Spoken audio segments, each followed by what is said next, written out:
Hola, pues muy buenas tardes. Bueno, buenos días, buenas tardes, buenas noches desde la redacción de este canal. Esperamos que se encuentren bien, sanos y salvos.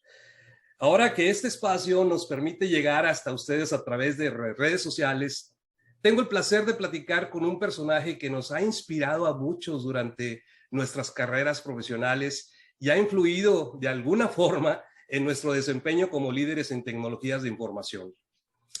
Actualmente, él pues está altamente experimentado, con un historial demostrado de trabajo en la industria de consultoría de gestión, fuerte emprendedor profesional, experto en procesos comerciales, sobre todo en el ISO 27001, análisis de requisitos, diseño de procesos comerciales y software empresarial en su firma de consultoría Rendón y Asociados desde el 2004. Señores, les presento a Ricardo Rendón Blasio. ¿Qué tal, Ricardo? ¿Cómo estás? Buenas tardes, Chuy. ¿Cómo estás? Muy bien, bendito Dios. Qué bueno, me da gusto y agradezco mucho por la invitación a este diálogo que vamos a tener tú y yo sobre lo que ha pasado durante todo este tiempo que hemos estado en esta interesante carrera que para todos es la informática, o la TI, o como le digan. No, ha pasado por diferentes nombres, y es que incluso las carreras profesionales también se llaman diferentes formas. Sí, de cuando empezamos, bueno, cuando yo empecé no había. Pues fíjate, entonces... No, bien. Pero muy bien. Ya platicaremos de eso. Gracias por la invitación y saludos a todos los que nos escuchan. No, gracias a ti por dedicarnos este tiempo, Ricardo, para todos nosotros.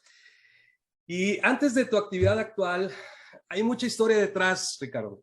Incluso les puedo comentar que a mí me tocó ser parte del gremio al cual él ha inspirado, como cuando trabajamos en el Grupo Industrial Alfa en Dinámica, recuerdo muy bien. Y a ustedes, amigos, les recuerdo que la mecánica de esta entrevista estará dividida de cápsulas. Pretendemos quitarles solo unos 10 minutos de su tiempo en cada ocasión para que puedan ocuparse de sus actividades y no quitarles mucho tiempo. De manera oportuna se les informará posteriormente acerca de las otras 7 redes sociales, porque vamos a estar en 7 redes sociales, Ricardo, donde aparecerá esta entrevista. Ese es el objetivo, ¿no? Muy bien, me parece muy bien. Y bueno, Ricardo, yo tengo muchas preguntas, incluso me han hecho llegar previamente algunos colegas, porque todos queremos saber algunos secretos profesionales de aquellos que nos inspiran, caray, ¿sí? Para esta difícil carrera que es las tecnologías de información. Yo creo que todo mundo de diferentes carreras va a decir esta difícil carrera, ¿no? Pero yo, fíjate que hago similitud entre la ingeniería en sistemas computacionales como los médicos, ¿no? O sea, los médicos salieron conociendo algo y si se quedan atrás, pues ya no pueden curar a la gente. Digo, obviamente no nos podemos comparar con esa noble profesión, ¿no?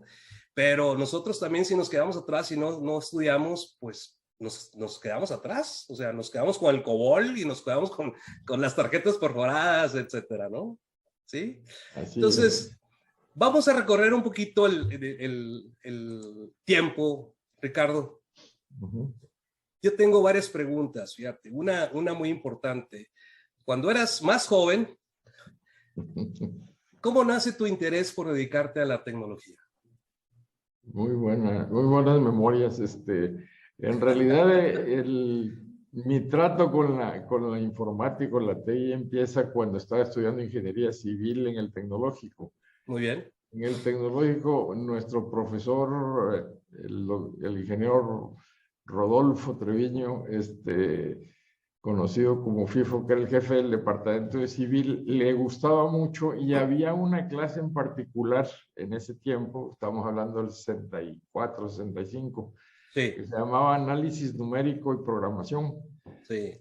Y utilizaba la computadora que estaba en ese tiempo en el TEC. Y en ingeniería civil se utilizaba algo en todo lo que era la parte de topografía y en algo de estructuras. Pero desde ahí nace nuestro primer trato estudiando ingeniería civil en el tecnológico. Ese fue el primer entre, por llamarle de alguna manera. Inmediatamente después del 64, el 68, 1968, la IBM me invita a participar como ingeniero de sistemas. Ah, caray. Esos cargos o roles los manejaba el IBM porque no existían en las universidades las carreras de ingeniería de sistemas en ese tiempo. Sí. Entonces ellos tenían una serie de roles, dentro de los cuales uno pues, era la parte técnica, que eran los ingenieros de sistemas, los que componían las máquinas, que eran los ingenieros de servicio, y los vendedores, que eran los buenos. Digo, los buenos para sacar el dinero. Los vendedores, claro. Los que le dábamos soporte a la parte técnica y empezaban, como tú dices, de tarjetas perforadas para arriba. Sí, claro. Eran los ingenieros de sistemas. Entonces, ese fue los dos inicios prácticamente de mi contacto con la TI. Entonces, pudiéramos decir que de las funciones de ingeniería civil que distan de las funciones de lo que es ingeniería de sistemas, te inclinaste más por esta parte, ¿no? Por la parte de tecnología. En realidad yo estaba empezando a estudiar la maestría en ingeniería civil cuando me hablaron de la IBM del Ecuador en ese caso, para que empezara allá, porque bueno, pues allá se requería gente graduada de universidad y te daban un espacio para que entrenamiento básico ya de computación. Entonces en ese tiempo nos asignaban a Colombia, IBM de Colombia, donde pasábamos los primeros 3 meses del trabajo aprendiendo más a fondo todas las partes de computación de IBM, que en ese tiempo eran modelos 360-20. Sí. Había otro tipo de computadores que era 1130. Había 2 tipos básicos de computadores, los administrativos, que eran los 360 en ese tiempo, y habían unos más ingenieriles que eran, dado que se daban en la universidad, y eso que era como el 1130. Entonces empezamos estudiando o preparándonos en la IBM Colombia algunos meses antes de regresar a empezar a dar consultoría ya pues, dentro de IBM del Ecuador. Fíjate, tú eres nativo de Ecuador. Yo soy nativo de Guayaquil, Ecuador.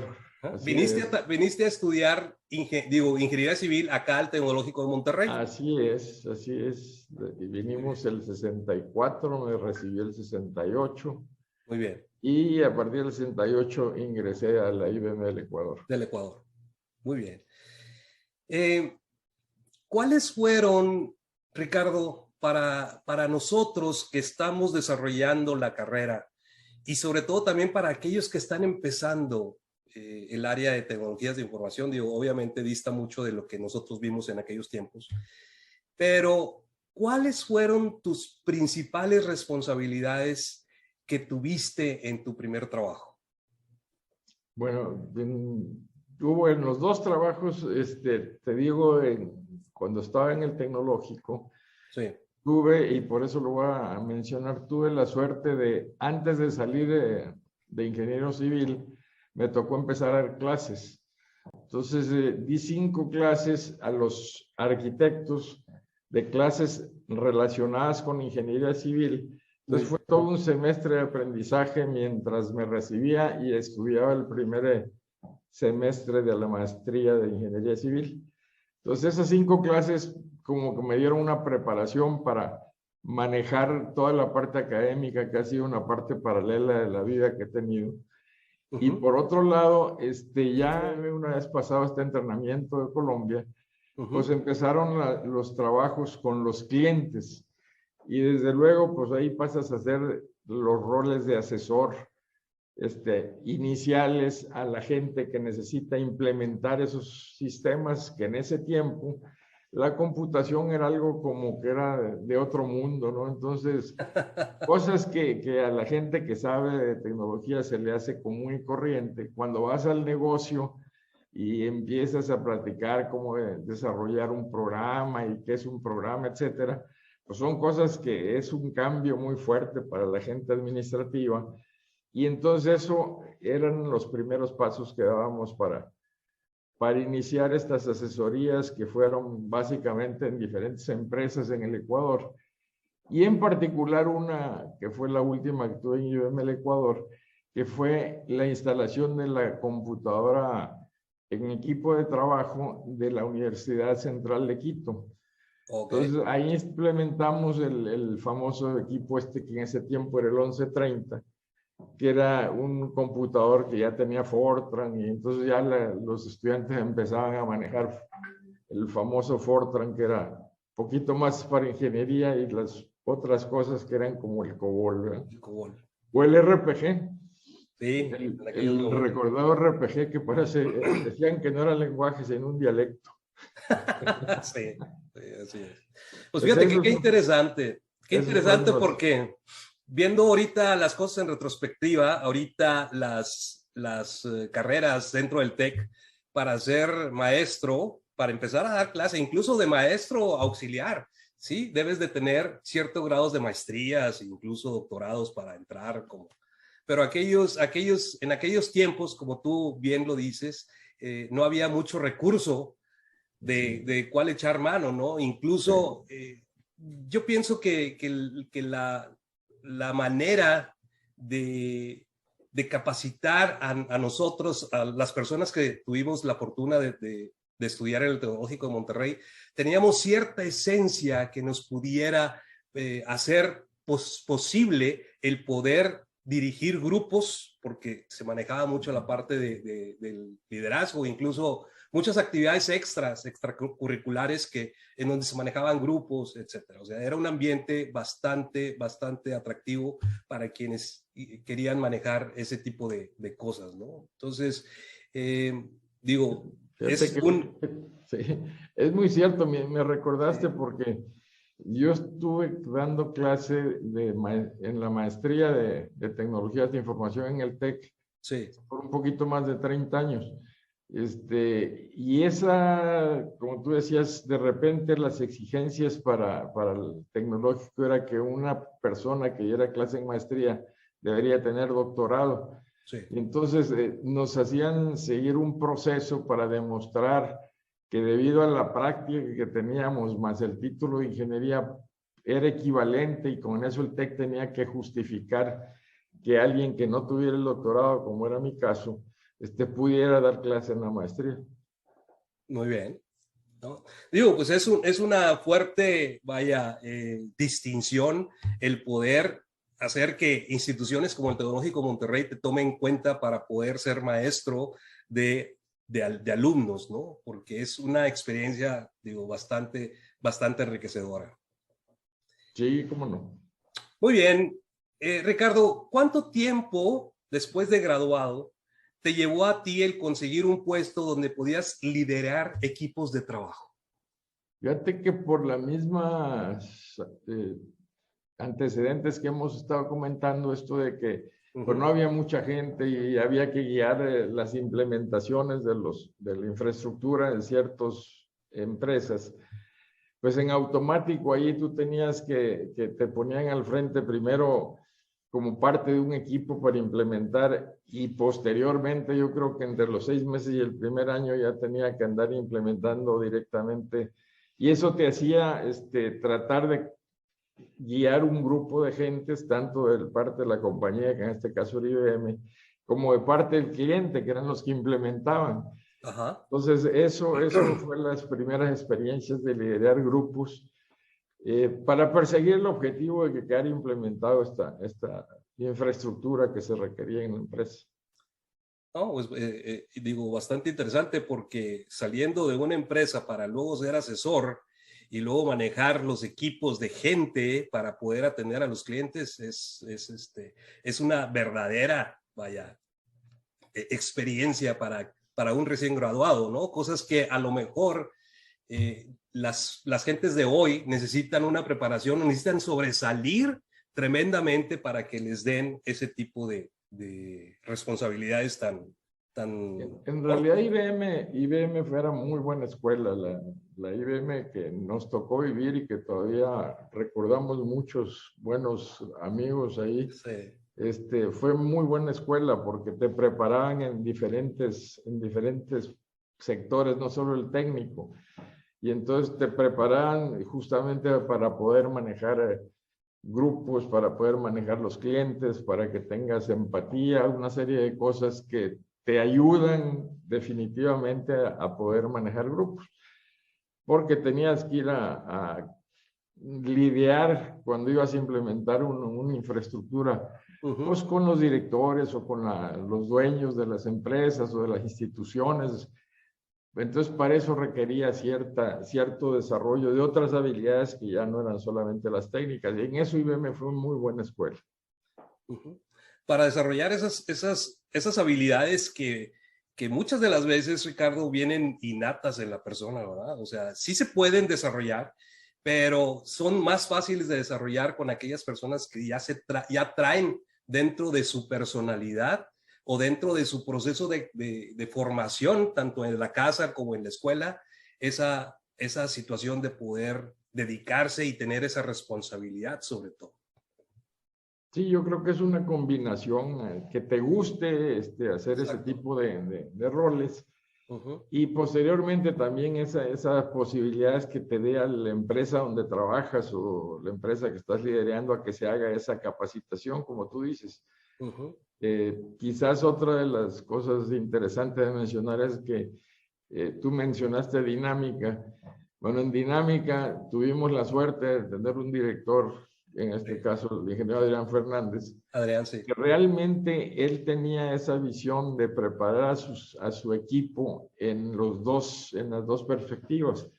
Y entonces nosotros tuvimos una serie de preparaciones y capacitaciones en liderazgo, en manejo de conflictos, en una serie de actividades que te permitieran poder desarrollar esas actividades que normalmente, como tú dices, la gente técnica a veces o se resiste o es más introvertida y entonces tienes que empezar a tratar de cambiar esas habilidades, porque no hay duda que la gente es buena, pero hay gente sobre todo gente que estaba muy encajonada en programación, por decirle alguna cosa, o en arreglar equipos, que se salga de esa forma mindset de pensar para poder pensar en el resto, ¿no? Entonces, ese es un reto que se tienen todos los que manejan personal, y más personal técnico. Sí, pues son las propiedades prácticas de lo que es un líder, caray, y hemos platicado mucho acerca de esas características en las redes sociales, ¿no? Dime, Ricardo, tú estando en Ecuador, ¿cuándo fue entonces que te regresaste a Monterrey? Porque pues yo te encontré por allá del 84 ahí en Dinámica, en Grupo Industrial Alfa. Sí, yo estuve en Ecuador desde el 64, desde el 68, perdón, que regresé a empezar a trabajar en IBM, hasta el 70. Fueron 2 años nada más, muy activos por esto de la IBM del Ecuador. Sí. Aproveché también ahí para dar clase en la Universidad Católica de Guayaquil y en la Central de Guayaquil. Muy bien. Inauguramos en esa universidad la primera clase de computación que se dio allá en Ecuador, en esa universidad. Bien. Entonces, por ahí tengo también esos buenos recuerdos. Claro. De ahí, ya estaba yo recién casado y entonces definimos con mi esposa mejor regresar a México y aprovechamos la buena relación, otra vez hablando de relaciones, con el presidente del IBM del Ecuador para que me transfirieran, cosa que en ese tiempo no era tan sencilla, a IBM de México. Muy bien. Entonces, el 70 me transfieren de IBM del Ecuador a IBM de México y vengo acá a atender específicamente en la ciudad de Chihuahua. Fue mi primer cliente aquí en México. Y ahí estuvimos 1 año. Y esa es la manera por la cual regreso yo acá a México. Okay. Voy a la universidad aquí a Chihuahua y uno de los principales clientes era el gobierno del estado de Chihuahua. Y esa fue otra experiencia muy interesante. Nos tocó como cliente el tesorero del gobierno del estado de Chihuahua, y la IBM estaba entrando, había tenido una mala experiencia y había estado regresando al gobierno del estado de Chihuahua. Entonces era un reto muy interesante el convencer nuevamente a los funcionarios del gobierno del estado de Chihuahua que estaba bien elegida la implementación de lo que se hizo con IBM. Okay. Y también fue otra experiencia, además de la parte tecnológica, de conocer otro sector de México, otra ciudad muy, muy, muy bonita que era Chihuahua y que sigue siendo. Claro. Entonces, todos esos fueron aprendizajes y el resto, además de estar lejos otra vez, ahora ya no estaba ni en Ecuador, ni estaba en Monterrey, estaba allá en Chihuahua. Entonces, bueno, eso fue el 70. Ya para el 71, la IBM me trae acá a Monterrey para empezar a hacer una capacitación para atender al Grupo Alfa, ser parte del equipo que atendía al Grupo Alfa. Y ahí empieza otra parte de la historia. Sí, claro. Eso fue más o menos el 72. Del 72 al 76 permanezco en IBM y ahí tuve muchas experiencias que ya platicaremos ahorita. Una de ellas que es la que más me acuerdo con mucho gusto. Pero ese fue el motivo del cambio. Muy bien, fue el motivo del cambio. Entonces ya aquí ya nos quedamos en que ya había regresado incluso hasta Monterrey. Dime, Ricardo, ¿cuál fue la primera vez en tu desempeño profesional que consideras que hayas pasado por un gran momento de innovación? Que la situación dijeras tú, vaya, qué cambio total. Yo creo que, la parte de innovar quiere decir hacer o mejorar las cosas, incluso de diferente forma, sus procesos, ¿sí? A eso se le llama innovación, ¿no? Entonces, dentro de tus experiencias, ese cambio, ¿sí? Pues no sé, de ciertas actividades que se tenían a otro cambio y sumamente mejorados, ¿cuál crees tú que haya sido esa experiencia que tengas en mente? Pensando en ese tema, recuerdo dos casos específicos que me gustaría platicarles. Claro. Uno es justamente cuando regreso acá a Monterrey, cuando estaba atendiendo el Grupo Alfa, de repente el 7-5 me sacan a un equipo que estaba para que IBM regresara al tecnológico, sacando la Control Data, a volver a tener la implementación de la IBM. Entonces, voy 2 meses seguidos a Canadá, a la Universidad de Waterloo, a estudiar toda la parte de infraestructura, el sistema operativo, todo, que tiene una característica muy especial, por eso me recuerdo tanto. Y después de Waterloo me tocaba venir y ser parte del equipo implementar ese nuevo sistema.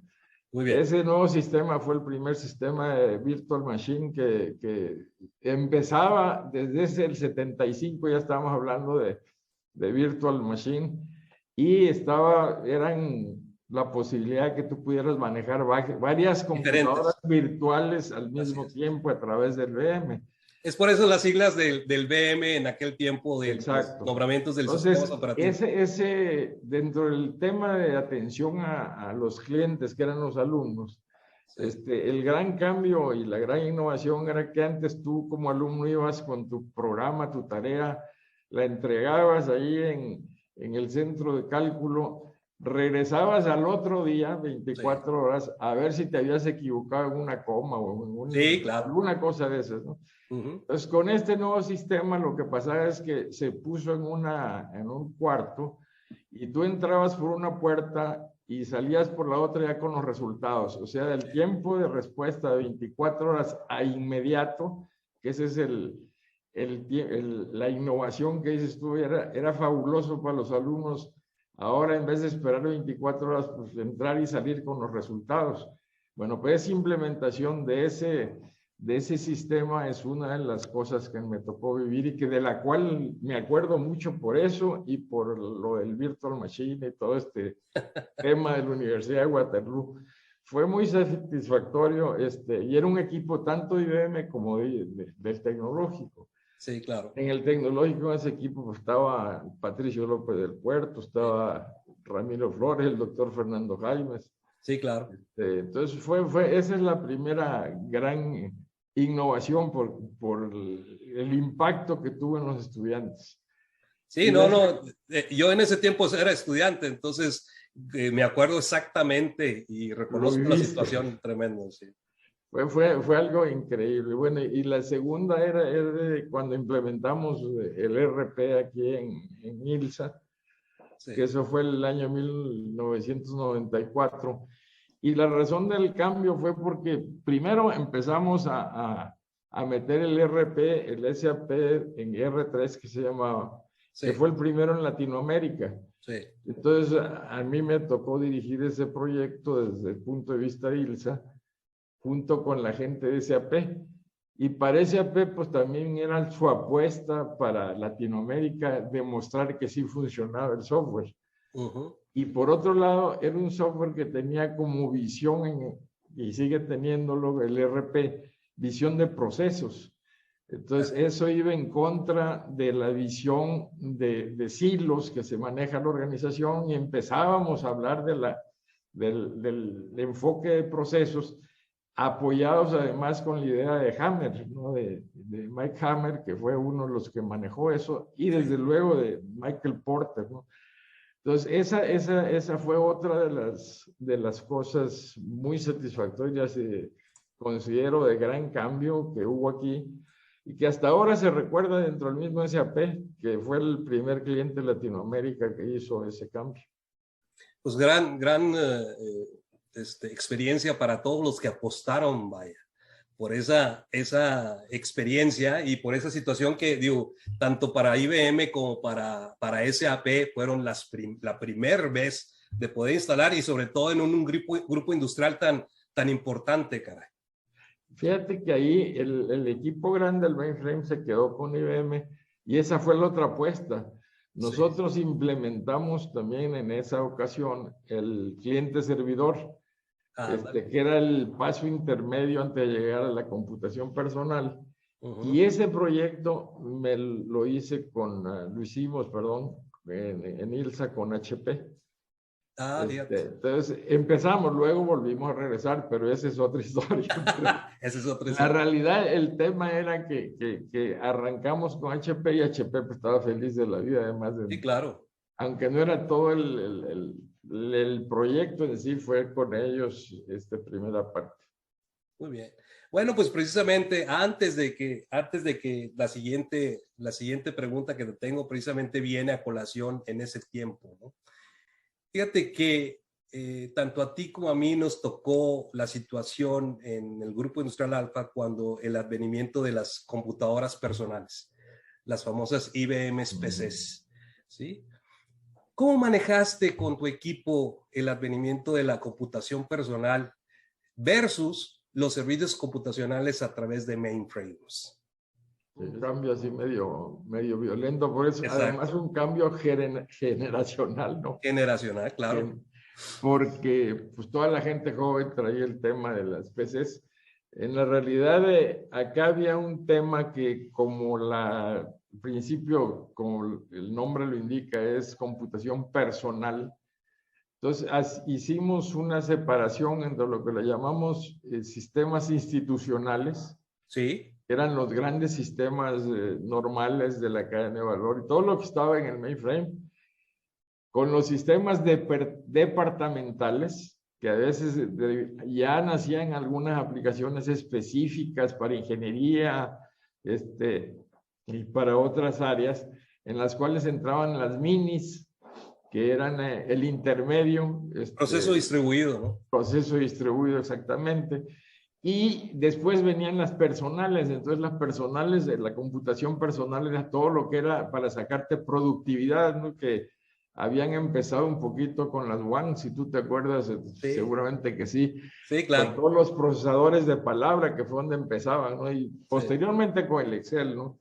Entonces, teniendo clara esa diferenciación de qué era computación institucional, qué era computación departamental y qué era computación personal, se establecieron reglas para poder avanzar en ese sentido. Y en realidad funcionó bastante bien y luego ya las ibas integrando a través de las redes, ¿no? Primero las redes locales y posteriormente las redes amplias. Y de ahí nos vamos para las fechas actuales, ¿no? Fíjate que fue un gran cambio, incluso tecnológico, pero también cultural, Ricardo, porque el hecho de que los clientes, los mismos clientes, incluso de los servicios centrales que se tenían ahí en Alfa, y me supongo que también en otro tipo de empresas, ¿no? El hecho de que vayas tú y te digan, oye, no, yo ya mi hoja de cálculo, mira, aquí con esta hoja de cálculo ya puedo sacar yo mi estado de resultados. Pero sí, pero si no estás conectado con la base de datos central, no, pero descargo un archivo y aquí yo formo, y etcétera. Entonces ya no podías seguir con esa tendencia de decir siempre que los servicios centrales eran lo mejor.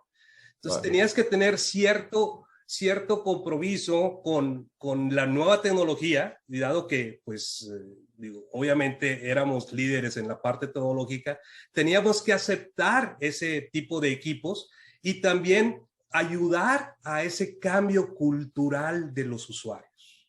Definitivo.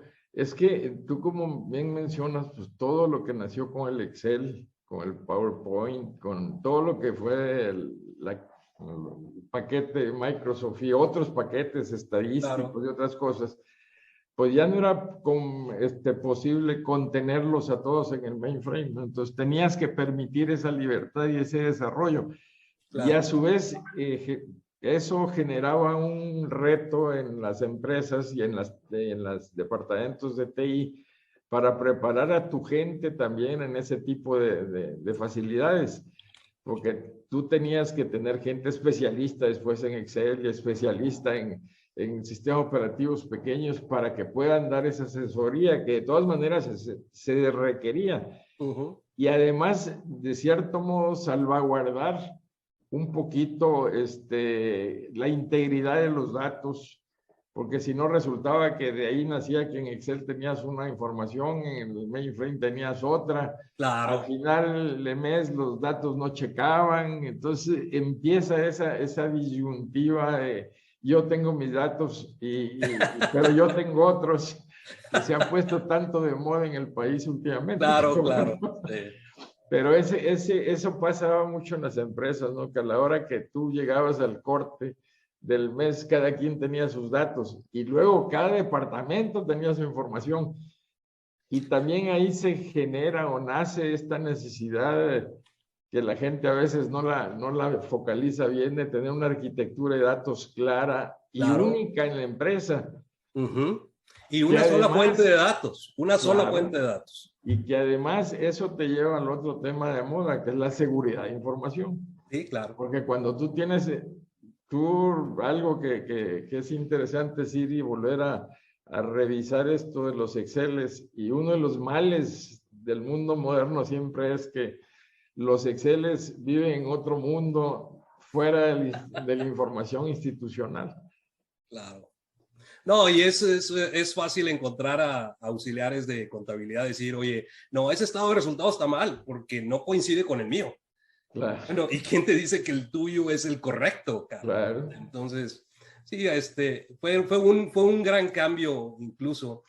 Pero dime, moviéndome a otras partes del tiempo, ¿qué era lo que te inspiraba, Ricardo, para siempre estar adelante de las novedades computacionales? Yo sé que tú eras el líder computacional, por así decirlo, de grandes empresas, todo eso, pero además de tener esa responsabilidad, porque una cosa es tener responsabilidad y otra cosa es que te apasione este tipo de cosas, ¿no? Entonces, ¿qué es lo que te inspira a ti para poder siempre estar adelante de las novedades computacionales?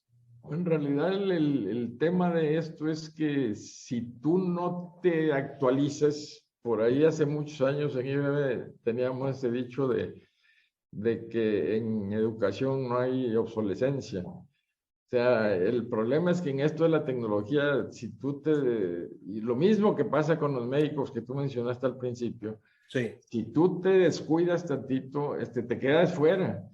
Y quedándote fuera un tiempo, para regresar, ya prácticamente estás out de cualquier negocio, pero también es un reto el mantenerte actualizado, ¿no? Y hasta la fecha, con estos nuevos temas que están viendo en todos lados, esto de las realidades virtuales y cómo se llama este mundo paralelo que ya se está... Transformación digital y todo eso es lo que se... Bueno, todos estos temas te hacen que si quieres estar vivo, por llamarle de alguna manera, pues tienes que mantenerte actualizado. Por otro lado, yo creo que el otro tema que a mí siempre me trajo fue de poder devolver algo de lo que me han dado a través de la educación.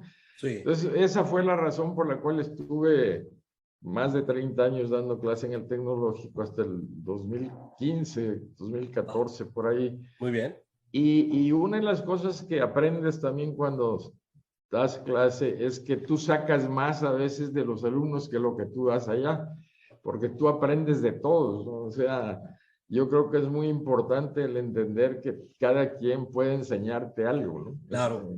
Sí, De es todos los totalmente. niveles de la vida. Sí, es refrescante y esa retroalimentación que te dan, el que digan, o muchas de las veces uno está viciado en pensar de cierta forma y aunque digo, suene algo trillado, alguien te puede hacer pensar fuera de la caja, ¿no? Y esas son las nuevas generaciones. Y una de las cosas, fíjate, que llamaba la atención en ese tiempo, pues me tocó la suerte de estar dando clase, era eso, sí, que tú combinabas la parte teórica con la parte práctica que tenías, porque al mismo tiempo estaba trabajando en ILSA o en Alfa. Sí. Y eso hacía que los muchachos se interesaran mucho, porque mezclábamos mucho la parte que vivías con la parte que decía la academia de los textos. Sí. Y por otro lado, la parte de estar leyendo continuamente, te permitía eso llevarlo a la empresa y tratar de forzar o mover algunas innovaciones apoyado con lo que estabas también investigando para las clases. Entonces fue un ganar-ganar ahí tener esos dos mundos en paralelo. Muy satisfactorios, por cierto, los dos. En el tecnológico realmente fue para mí una segunda vida, ahora sí como el metaverso. Ahora que anda de moda. Sí, sí, sí. Y también tuve la oportunidad de algo de clases en las facultades de la Universidad de Nuevo León, también dimos algo de maestría. Sí. Entonces ha sido la otra parte que me ha refrescado mucho el deseo de estar manteniéndome actualizado. Perfecto. Fíjate que incluso desde el principio de tu desempeño de la carrera y el desarrollo de carrera que has tenido, pues siempre ha sido la parte de asesorar y ayudar a la gente a poder llevar a cabo la implementación de ciertos proyectos. Me imagino que eso te llevó por allá de 2003, 2004, no recuerdo muy bien, a fundar precisamente tu despacho de Rendón y Asociados. ¿Y cuál fue el portafolio original de servicios que tenía Rendón y Asociados? Fíjate que, dado ese antecedente, justamente uno de los primeros que pusimos en el portafolio fue la capacitación ejecutiva. Sí. Porque existía siempre un gap, o ha existido siempre un gap, ya cada vez menos, entre lo que conoce el ejecutivo de la parte de tecnología. Entonces, uno de los temas que nos parecía relevantes era cómo volver la tecnología más manejable por la parte ejecutiva. O sea, cómo hacer para que el ejecutivo sienta esa importancia que tiene la tecnología, que ahora ya no es necesario porque ya se entendió la importancia que había, ¿no? Sí.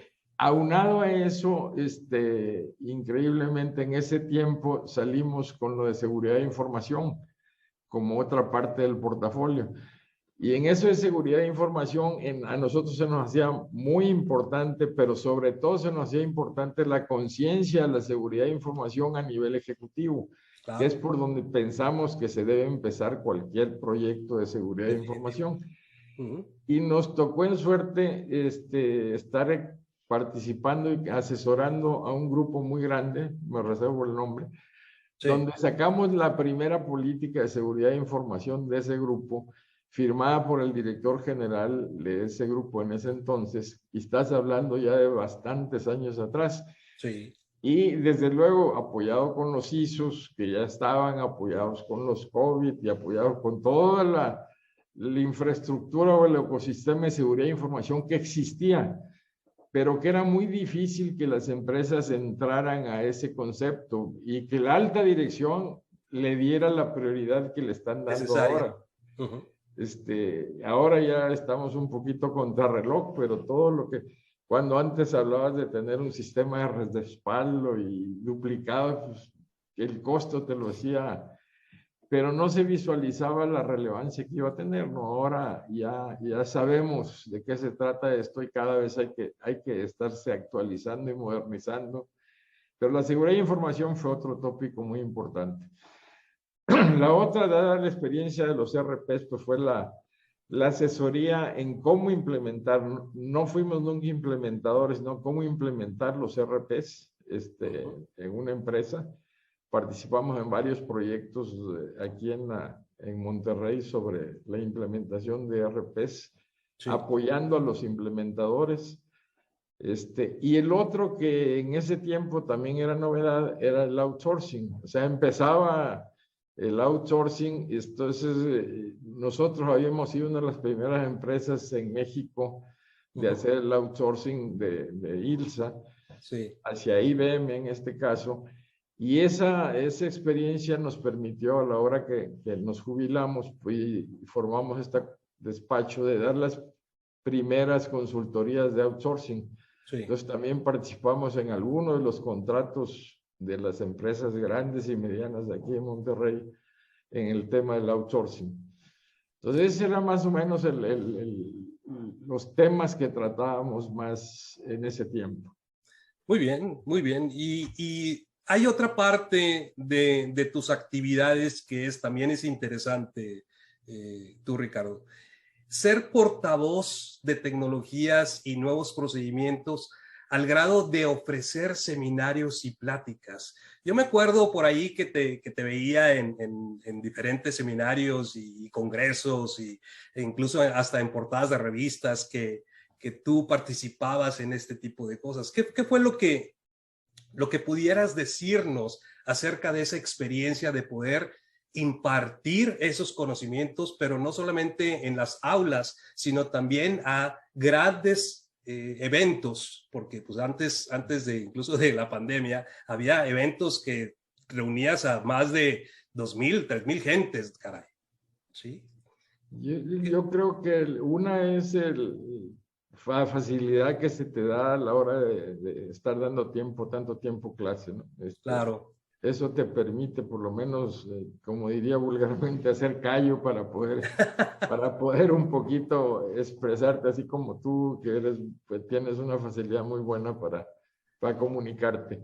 Gracias. Pero yo creo que también es darte cuenta que si quieres hacer algo que realmente la tecnología de información tome relevancia en nuestro país y en la ciudad, tienes que por muchos medios tratar de empujarla, ¿no? Y entonces tienes que facilitar a través de esos seminarios, conferencias, participación. Nosotros participamos en el AMPI, bueno, pues fuimos de los fundadores. Sí, claro. Hemos participado en el IMEF, en el Consejo, y siempre hemos andado, actualmente inclusive soy parte del Comité Técnico Nacional, entonces hay que estar en la onda, pero también para poder difundir y poder hacer que esta idea que teníamos siempre de que el rol del TI debe ser más relevante en las empresas, hay que buscar los diferentes medios para poder hacerlo. Y desde luego, siempre encontrando colegas y equipos de trabajo que te apoyan en eso, te facilitan la tarea, porque sigo siendo un convencido, ¿no? Tenemos, por decirte un ejemplo, un poquito antes del 2004 creamos con otros 2 colegas un grupo que le llamamos haz de cuenta, como los directores de sistemas, el CIO Board. Sí. Es un grupo que trabaja puros ejecutivos de TI, pero ya tiene más de 15 años reuniéndose. Pero la parte interesante de ese grupo, de donde es intercambio de experiencias, es que no pagas ningún fee, no cuesta, sino que simplemente es un grupo de gente interesada en intercambiar experiencias y ideas dentro de la parte de tecnologías de información, de TI. De manera voluntaria. Ejecutivo. Muy Entonces, esa ha sido una de las razones por las cuales hemos mantenido este interés y desde luego te permite que el alemán llegue más tarde, yo creo. Muy bien, no, pues aprovechando la coyuntura, un saludo para todos nuestros colegas ahí del IMEF, del Instituto Mexicano de Ejecutivos en Finanzas, y también del AMPI, la Asociación Mexicana de Profesionales en Informática. Sí, todos ellos grandes amigos, grandes colegas de todos estos tiempos y pues en muchos de ellos están los pilares de lo que ha sido la tecnología de información en México y en América Latina, cara. Pero a ver, Ricardo, volteando un poquito hacia atrás, ¿cuál crees tú que fue, a lo mejor tú se confunde con una pregunta anterior, pero puede haber experiencias de innovación que hayas tenido? Sí, pero vaya, ¿cuál fue? Posiblemente sea una de ellas, pero posiblemente no. Entonces, por eso me atrevo a decir esta pregunta. ¿Cuál crees tú que fue el mayor desafío que hayas enfrentado en el desempeño de tus labores? Fíjate que algo que te hace pensar siempre, el reto para esto, en el caso personal, no era tecnológico, o sea, no fue tanto ir y aprender y desarrollar. Yo creo que fue el ganarte la credibilidad de los directivos del nivel ejecutivo, de que la informática era importante. Ese reto de decir, oye, hay que lograr que la parte ejecutiva crea que esto es importante y que tiene un beneficio para la empresa, no solo que es importante, sino que tiene un beneficio, un valor para la empresa. Claro. Ese es un reto en el tiempo que me tocó bastante importante. Sí, me imagino. Pero también debo reconocer que tuve arriba gente que nivel ejecutivo muy preparada y muy abierta en ciertas ideas, que el momento que el resto del mundo, por llamarle así, se oponía, venía a este nivel que estaba un poco más arriba y aplacaba la cuestión. Entonces era un apoyo, la dirección general más que alguien. Pero el reto en ese sentido siempre ha sido muy, muy importante. Fíjate que tienes total razón, o sea, todo depende del patrocinador que tengas en tus proyectos, porque la mayoría de las veces, dentro de todo este tiempo que hemos estado, muchas de las veces el departamento dependía de otras áreas, claro. ¿Sí? Incluso puede ser del área de finanzas o algo así, y se le denominaba departamento de sistemas. Sí. ¿Sí? Al principio departamento IBM. Sí, IBM, ¿no? Entonces, yo incluso te puedo decir, me topé con muchas de esa cultura, de ese cambio de cultura, el poder sobrellevar de que primero el área de sistemas es una de los departamentos del área de tecnologías de información, claro. Para empezar, y posteriormente convencer a los directores generales de que el CIO es una figura estratégica, ¿sí? Claro. El área tecnológica tiene que ser parte de la visión de los grandes líderes de las empresas para poder implementar ciertos proyectos o poder llevar ciertos proyectos corporativos a llevar a cabo, ¿no? Entonces, tienes mucha razón en esa parte. Porque justamente ahora que hablamos de transformación digital, sí. Y hay muchos, ya no solamente ejemplos, sino libros, textos escritos ya por gente del MIT. Sí. Y me tocó en fortuna conocer un director general de una empresa muy grande de aquí de Monterrey, que impulsa no solamente el que la tecnología sea el driver del futuro de esa empresa, sino que ha generado inclusive un hub digital aquí en Monterrey. Sí. Entonces, es el entender la visión de esa persona y cómo quiere empujar a su equipo directivo, cómo lo está empujando, pues es como tú dices, la razón de que esta cosa pueda darse, esta transformación digital. Sí. Si no, va a quedar en un simple eslogan, ¿no? Porque si el de arriba no está convencido y no genera esa cultura, pues va a ser muy difícil, ¿no?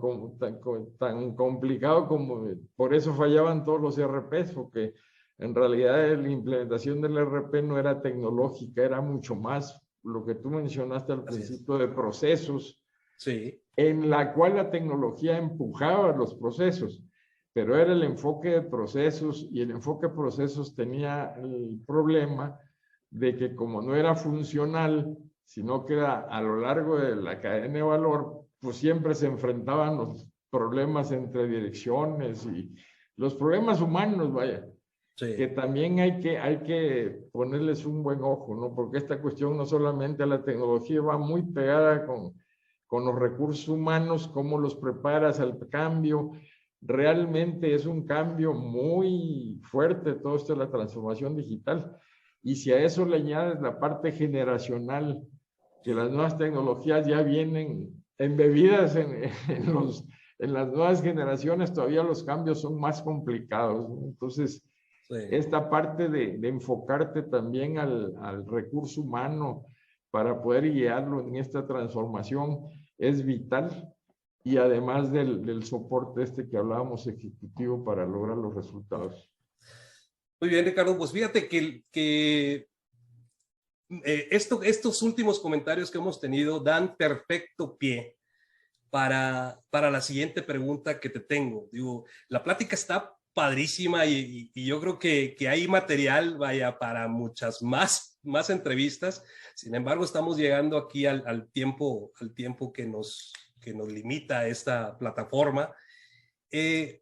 Y tomando las últimas ideas que platicaste, ¿cuál sería el consejo que das tú a las nuevas generaciones, a aquellos chavitos que se quieren comer el mundo de una sola mordida, caray? Quizás en la última parte de lo que dijiste es el primer consejo, ¿no? Decirle, oye, no necesariamente te puedes comer el mundo, porque para eso todos los muchachos, todos salimos con esa visión, Sí. pero cómetelo a pedacitos, no trates de una sola. Saborealo. Y yo creo que hay muchos ejemplos, ¿no? A veces nosotros hablamos de empresas muy interesantes como Amazon, o como Google, o como IBM, o como Oracle, o como SAP, y pareciera que se hicieron en un día, y no. Esas empresas se hicieron en mucho tiempo. Amazon, yo no sé si tú recuerdas cuando empezaba a vender libros y hasta dudaban que Jeff Bezos estuviera en el negocio adecuado. Ahora pues ya sabemos en dónde está, ¿no? El que Tesla pues tampoco se hizo en un día, entonces Musk ha ido evolucionando. Entonces hay que tener empuje y paciencia. Entonces esa sería la primera, ¿no? Muy Yo bien. creo que el otro consejo que sí me gustaría dejar, a mí se me hace muy importante ser ético. O sea, el mundo necesita mucho el tema de la honradez, el tema de la honradez profesional y personal. Y yo creo que eso no hay que sacrificarlo nunca, ¿no? Es preferible perder un contrato que romper la ética, ¿no?